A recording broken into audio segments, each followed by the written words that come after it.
Hi, I'm Emily Branch, Conversation Health's Head of Community, and today I'm speaking with Eric Redline, EVP of Product Strategy, about Conversational AI, the foundation of virtual rep. Hi, Eric. Thanks for being here today. Hi, Emily. Thanks for having me. Looking forward to our conversation. My first question for you is, what is conversational AI? Conversational AI is actually a set of interconnected technologies that include things like NLU, which is natural language understanding, NLP, which is natural language processing, and supervised machine learning for training data, and also includes things like speech analytics. How is conversational AI used in Conversation Health's virtual rep? Conversational health is using a wide variety of these technologies as well. Our primary focus is around the NLU layer, so really trying to understand the intent of the user experience and what they're actually trying to ask our particular agents. It's also important to recognize that we use a lexicon or a thesaurus of sorts that is very industry specific and designed for the life sciences industry that follows a lot of the medical, legal, and compliant regulations that are important to the life sciences vertical. Do HCPs and pharma brands currently use conversational AI, and is this something that's been in use for a number of years? The industry has certainly started to adopt conversational AI as a core pillar of how they interact with their customers. We've seen this trend increasing over time.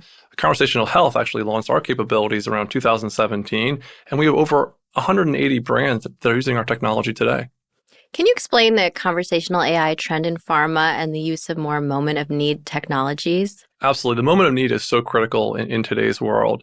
We find that HCPs are really looking to get information when and where they need to access it the most. We saw during the pandemic, with having limited access to human counterparts within the industry, they were looking to fill an information void. And the conversational AI and conversation health agents really was there at that point in time. Could be accessed anywhere, whenever they needed it, and offered a lot of information to support the HCP's questions about the industry. So what motivated this change and when did it begin in earnest? Yeah, this change has been a long time in coming. I think we've seen acceleration with things like ChatGPT, OpenAI, some of the Microsoft and Google announcements in this conversational AI space.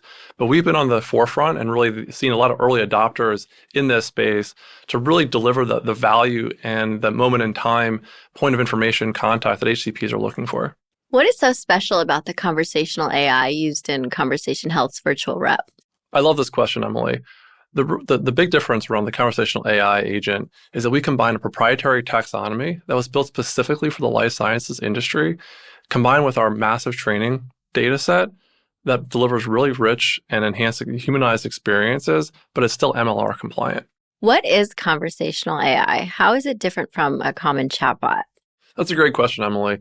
A chatbot is typically a very static button-driven approach, whereas conversational AI allows for a much more personalized, human-like interaction with an agent. And how is Conversation Health's virtual rep different from traditional chatbots? Yeah, our app takes it one step further. We'd apply a proprietary taxonomy that's built specifically for the life sciences industry that still creates that very humanized, personalized interaction point, but delivers content that is MLR compliant. What's the difference between a retrieval-based system versus a generative-based system? A retrieval-based system is actually limited to a set of predefined responses. Think about like a library of standard available outcomes, whereas a generative response is really creating new content on the fly and uses a combination of supervised and unsupervised training data to generate that response in real time. What does open text mean, and how does it compare to button-driven? An open text approach really allows the user to put in whatever type of question that they feel is appropriate in the way that they want to phrase the question, versus a button-driven approach is much more static and only allows the user to choose options that are presented to them. What does human-like dialogue really mean? Human-like dialogue means that the interaction feels much more natural to the end user. They can phrase questions in a way that feels appropriate to them, but it also includes things like small talk and pauses between responses, and those three little dots that you see indicating that the agent is typing back to respond to the end user. What intent signals can you detect, and how is user intent understood? We capture a lot of the user intent. We try to parse out what exactly the nature of the question that the user is trying to accomplish. And we do this with using our NLU layer, our natural language understanding layer, that provides access to our taxonomy that helps identify the specific nature of the question and therefore the specific response that allows the most appropriate feedback to the end user. And how does the current and future way of conversational AI differ from only 5 years ago?